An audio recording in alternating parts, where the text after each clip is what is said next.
Rediscovering Self is a podcast that addresses the daily ramblings of the mind and talks about what influences the way we think and how we can cope in an ever changing world.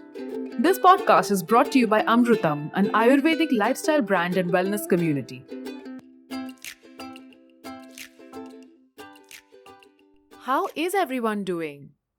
We've entered December. This year has really flown past. And while December usually feels like the Sunday of the year and is filled with festivities all around, this year's been different. It's been difficult. And the end of the year can also be very challenging for some of us on a mental level. Which is why all of us here at Amrutam are really hoping that you're taking care of your mental health and that this podcast is helping you in some little way. Last week, we spoke about procrastination with Ria Gandhi. This week, join me, your host Preeti, as I talk to Ishani Badyal about something that is very behavioral: confrontation. Ishani Badyal is a psychologist, psychotherapist working in a personality disorder/difficulty service since 2016. She also has a private practice and has a keen interest in working with people with complex trauma. She works in a relational psychodynamic framework where she focuses on the therapy relationship.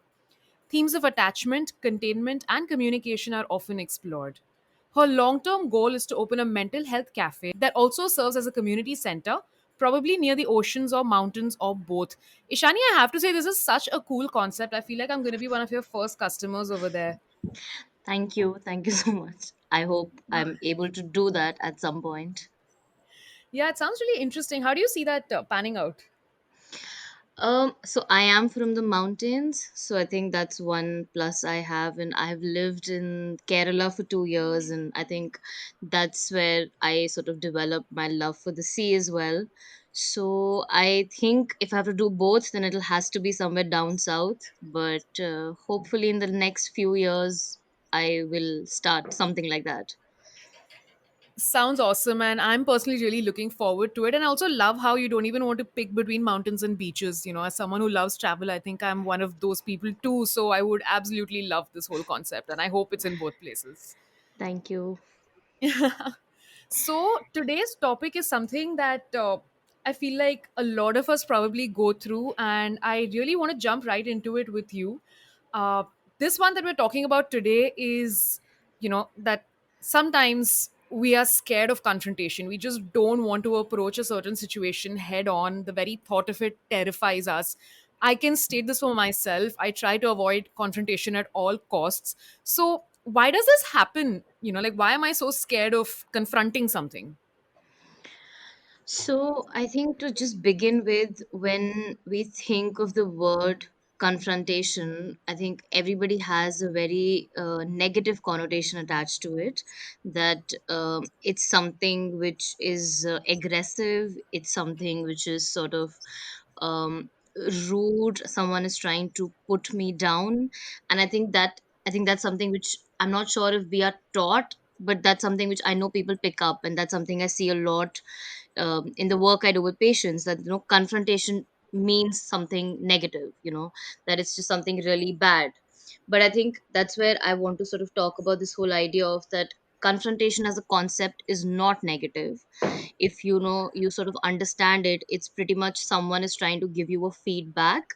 Someone is trying to say, point out something about your life, about your work, which according to them could be either say done in a different way, or is not, the way you're doing it is not right. So I think one of the things which I feel makes people scared is that, when you get a confrontation, especially at a work front, I think it becomes more like a personal attack. Say someone saying that, your work is not good, that means that I am not good as a person. And I think this is something which is, I don't want to generalize it, but I feel like this is something which is very common with a lot of people, because it sort of goes back somewhere, I guess in their story, in their childhood, how things have been, that it's just that I'm not good enough. And then after that, whatever you hear translates into that. So you're not able to take the confrontation, you're not able to take the feedback as well, because it becomes all about, I'm not good, I'm not, I'm bad at this is not something I should be doing. it I think also makes people then question themselves right away after they feel like they're getting attacked. That's why a lot of times confrontations are not effective, because well, people are not able to take that in, and it's not about the person, but it's about their context. It's about the way it's said to the person. So I think one of the things which is really important to sort of keep in mind is that someone is not blaming you when they're confronting you. It's something they're pointing out in you. And is this new idea of sort of feeling responsible without taking the blame. If I have done something wrong at work, or I have done something different in a relationship, if someone is pointing that out, that doesn't mean that they are blaming me. That means that they are sort of pointing it out. Now, of course, Hmm. I'm talking from a perspective of someone who's getting a confrontation, but I guess it can happen from Hmm. both ways. Right. So I guess when you said, Preeti, that you personally have also, you feel like you're scared of it. I'm sure you've been in places, or you've been in positions where you ended up confronting someone. And I guess that's the other way, that when we do it ourselves, if we just think about it, even for a second, we sort of go into it that, okay, we need to sort of get something done, and we need to sort of, make the other person feel, I, I don't know about bad, but yeah, something like, you want to make someone feel like they are not good. But that's not the point of it. Confrontations are actually not that. Right. Like you said, like there are two approaches, right? One is reactive, which also maybe stems from the root that maybe I'm not good enough, or the inability to accept feedback about oneself. I think over there, like you said, right? Maybe it goes back into childhood. And the second is a little proactive, like in the case where if I have to approach someone and question them about what they did, then is it like I'm thinking about, what, I don't want to hurt their feelings? Or is there something more that goes on over there? Is it some kind of lack of confidence? Because sometimes it just feels like, when you have to approach something, there is something holding you back. So I think again there, when I'm confronting someone, it's big. So okay, so it goes both ways, right? Because I've been in a position where I have been confronted, and if I have to look at anybody's story for that matter, your childhood, your school, and the systems probably most of us have come from. There is a very critical approach there, that you have to criticize a child, you have to criticize someone to make them um, Hmm. feel guilty, and then they will get the work done. But so I mean, if you sort of operate from that position, so when you are also confronting, that's your frame of reference too, that's your context too. Hmm. The all the, I guess, unresolved, maybe anger, resentment, the bitterness you felt in general, it's not towards someone per se, when you have Hmm. that position. See, again, confrontation is also something to do with the power. Not everybody's confronting. There's always someone who somewhere is superior, has some sort of authority over you, even in a relationship, right? It's a friend who you Hmm. regard as someone you look up to, you have a certain sense of respect towards them. They will confront you, or you'll have that sort of a relationship. So when Right. that happens, then even when we are confronting, somewhere we sort of play out in that dynamics, because we have been on the other side. So the empathy doesn't come in, but the other part of it comes in. And I know when I'm saying it, it's I don't know if it feels like, oh, it's not easy to do this.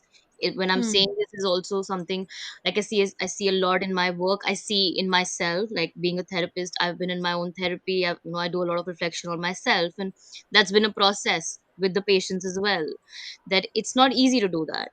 But I guess it's Hmm. not hard as well, if you take that step back, that when I'm confronting someone, why am I confronting them? Do I want to make them feel shitty about themselves so that they get the work done?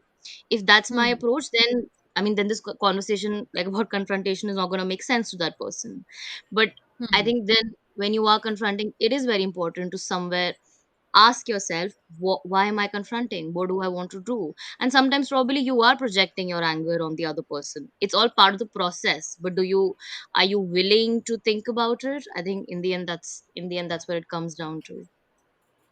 Right. That actually makes a lot of sense. The whole approach really matters, because how we approach it itself probably comes from a very different place. And like you said, if you're projecting anger, then our approach is going to be more negative, which is what the assumption about confrontation really is. But if we're able to unpack that and see the whole purpose of this whole situation that we have, then maybe it doesn't have to be as negative as one might believe, and it doesn't have to be an unpleasant experience. So, like, while talking about the whole situation that one might get oneself into, when it comes to confrontation, whether it is in response to someone giving feedback or it is from the role of someone who is approaching the idea or the topic or the piece that requires confrontation. Can we say that is this really important? Is addressing a topic in a certain way important? And how does one go about confrontation? So I think, I mean, if confrontations are important, I feel like they are very essential in terms of, relationships. They're very essential when it comes to like anything, even for that matter, work. Because I think one of the reason confrontations are important and are relevant is because Hmm. we are, as human beings, we are social animals. We are constantly relating with people. I mean, sure, you can want to live, a separate, isolating life. You can do that, but still you are always interacting with people at some capacity, even if it's your house help, even if it's someone who's getting you water, anything. You're Hmm. constantly, you are interacting, and when you're going to interact with people, when you're going to relate with people, things will come up. When I'm saying things, as in you will feel something towards them, they will feel something towards you, and there will be a reaction. And as much as, and when that happens, then confrontation also becomes part of that dynamics. Like I said in the beginning, that if I have a friend, or if I'm with someone who I look up to, or I respect them, I would want to know what they actually think of me, right? Hmm. I would want a genuine, honest relationship, and confrontations are part of it.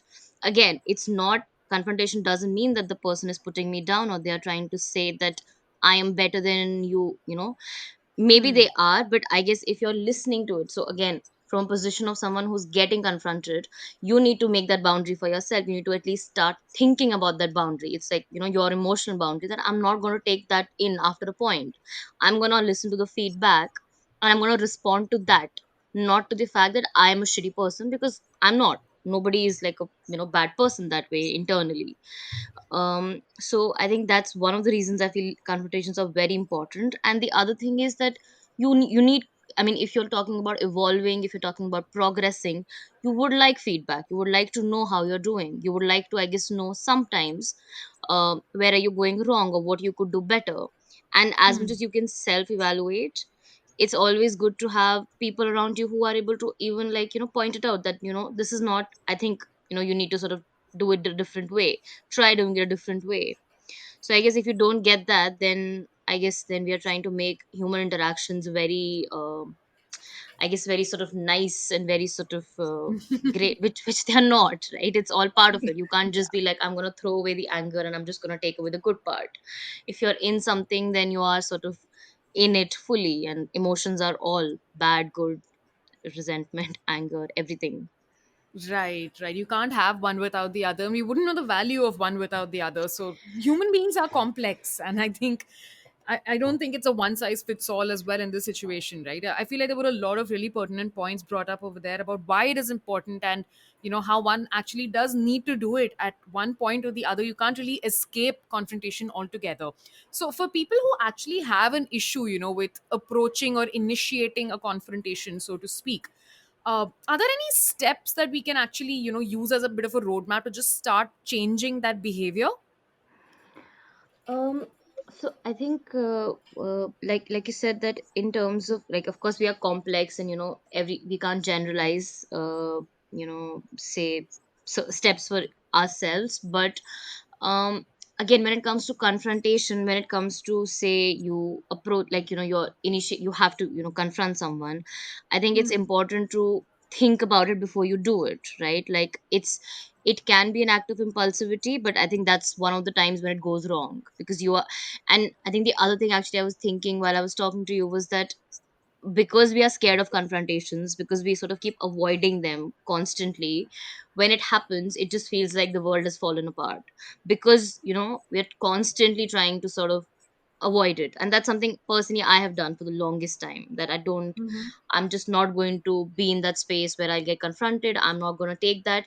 And of course, I guess, again, I'm not saying that you need to take shit from people. That's definitely not what I'm saying. You need to draw your Hmm. boundary. But you can't run away from them. They're constantly everywhere. Sometimes people are directly confronting you, sometimes people are passively confronting you, which also has its implication. But coming back to your question about the steps, so I mean, one thing is when if you are in a position where you want to confront someone, you are sure that you want to talk to them about something, and confrontation is going to be part of it. Maybe sit back and think a little bit about it, how you want to go about it, and why do you want to, like I said, why do you want to confront them? That's a very important question. What is going to come out of this for you or for them? And is that what you're looking for, as the end result of the confrontation? That's one, something to keep in mind when you're initiating a confrontation. When it comes to receiving a confrontation, I think I also already mentioned about how it's not about you. And I'm not saying it in the narcissistic way that it's not about you, but it is about the work you're doing. And if someone is making it personal, or if someone is making it like that, then that's their baggage to carry. That's where you need to sort of be like, I'm not going to take that. If you're going to tell me that the report I've written is not good, let me sit and think about it, and let's look at it together. But if you're going to spiral into telling me that, oh, you're such a bad person, you're not a good person, you're not, etc., etc., then that's not what I'm going to take. So I guess confrontation actually also means empowering yourself to be able to sort of stand up to it, not just Hmm. keep taking it. So I think we started with like, how do I deal, how do I manage it, or how do I go about it?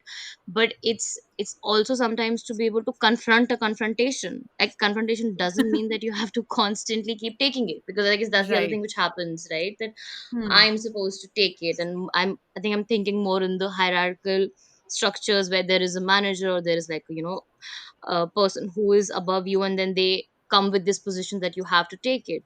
No, you don't have to take it. Like, you have to take what you can, and apart from that, you have to draw that line. So again, uh, the fear of confrontation is also right, that I can't do anything about it. If someone is confronting me, they're cornering me, and I can't come out of it. It's like, you can think of it a bit of a response. It's like a trauma response, that oh, I can't, like, oh, I'm helpless. And of Hmm. course, again, I think all the things I'm saying very sort of, I feel, casually, but these things are, it takes time. It's not like suddenly you're going to start doing this, but it's important to be able to at least think about it.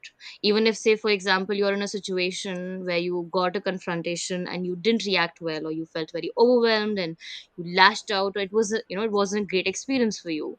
Now, that doesn't mean that you just put that away, that I cannot do confrontations at all. Because the more you do it, the more you will keep getting into this loop. So then it means that it requires you to either talk to a friend, talk to a therapist, to sort of resolve it, that what is going on, why did I react that way. Right, right. I mean, I don't know who would have thought that this one kind of behavior actually has so much going on behind it, and there's so much to think about when we think about approaching it, right? And again, we've already spoken about how important it is to start approaching it from whichever side you're on. It's so important to deal with it in a very, holistic kind of a manner and think about everything that goes behind it. And I just want to pick up on the last point that you mentioned, that you might want to speak to a friend or speak to a therapist. There might be, and you mentioned this earlier as well, that there are some thoughts and feelings, maybe anger, resentment, that one might need to look into. So like, what are these thoughts and emotions that need to be unpacked for this whole process to maybe be slightly simpler? Um, so I think, like I said, again, it's about. I'm trying not to generalize it, but I guess if I have to sort of still look at our systems, at least the system in our country, and the approach is, at least, the educational systems, they are improving. I'm sure they are improving, but at least before, the approach has been very, very critical, very sort of, in a way, I would go ahead and call it abusive, like, if Hmm. physical abuse or even emotional abuse. And I think emotional Right. abuse has its whole lot of, its whole implications on a person. And I think it's Absolutely. really hard for people to talk about it. And I guess one of the confrontation sort of comes from that, because as a child, whenever you did something wrong according to you, there was a reaction to it by these adults around you, say it your Hmm. family, say it your teachers, which made you feel bad, which made you feel shameful, embarrassed, and guilty. And as a child, of course, you can't do much about it. So now it can be two things. One thing is that it makes you feel helpless, and you keep sort of isolating yourself, you withdraw, you sort of become a depressed, like, you become depressed to some extent, you get depressed. And the other part of it is that you get pissed off, you get really angry, and then you lash out later, when you feel like you have that sort of control over another person. Because I don't know if I mentioned this in the beginning, that confrontation is a lot about the power dynamics which plays out between two people. Hmm.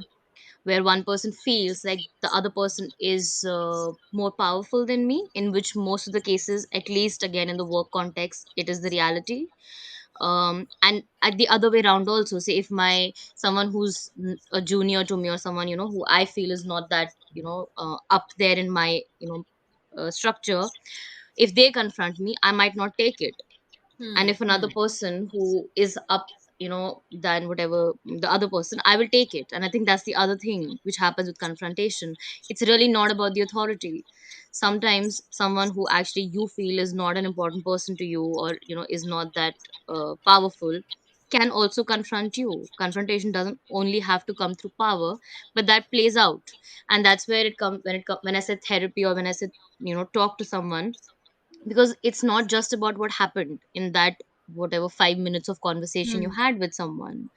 There is something triggered in you. Because I mean, Hmm. I'm sure there are people who take confrontations very well, and there are people who confront people, all the time. Again, I'm not saying that maybe they're doing, I don't know what kind of job they're doing, but they do it. But then there are people who struggle a lot with it. And I do feel like there's majority of people who struggle with it because of these things, that you're not used to, you're not used to get in touch with these emotions. And then when it happens, then at that point you feel overwhelmed. It just becomes more like a, it becomes a mix, it becomes a little chaotic in your head. You can't separate it at right that moment. And that's why it's helpful, I guess, to reflect on it, to be sort of aware Hmm. that why am I feeling this way by this confrontation.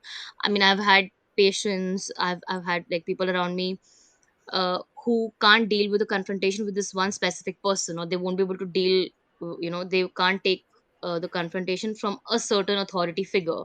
And I Hmm. guess it could be like, if you have to think about the patriarchal structures, then if there's a male, authority figure confronting you, I'm sure people react differently to a woman authority figure Right. confronting you.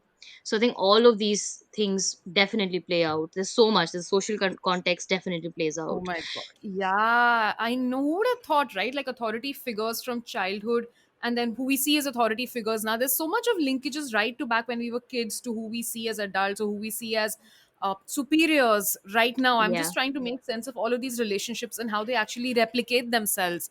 And I think that's also where, like you said, a lot of behavior gets triggered. So it's so interesting, and there's so much of work to be done on oneself right now consciously because of whatever subconscious programming has happened and is affecting behavior right now. It's just it blows my mind, really. Yeah. Yeah, I think it's a, as much as we look at the individual, and even in therapy, I mean, I do most of my work individual therapy, of course, but I recently have also started running groups, and I'm more Hmm. interested in group work. And I feel like that's where it sort of comes in, that there is so much. When you sit with a person in a room, they're not just sitting with, you're not just sitting with a person, you're sitting with their context, with their gender, with their Hmm. sexuality, with the race they come from, with the caste they come from, everything. And all of this plays out, especially in a very, when it comes to confrontations, because like I said, the nature of that word and the Right. connotation is very much about, superiority, inferiority, and then that just that plays out quite often. Right. I think this, for me personally, has been a very enlightening discussion. And honestly, I wouldn't have thought that there was so much to delve into in this one word, but there really is. There is so much to look at, and there's so much to confront within this, like just to approach the whole Yeah. topic itself.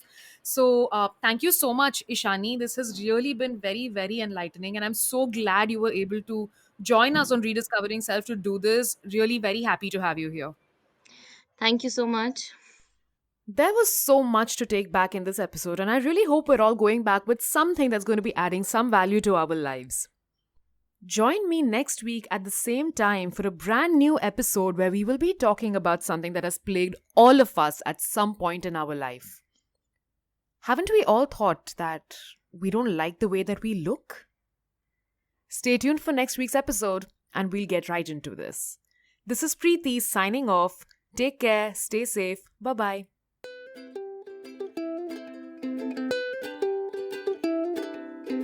Rediscovering Self is a podcast that addresses the daily ramblings of the mind and talks about what influences the way we think and how we can cope in an ever changing world. This podcast is brought to you by Amrutam, an Ayurvedic lifestyle brand and wellness community.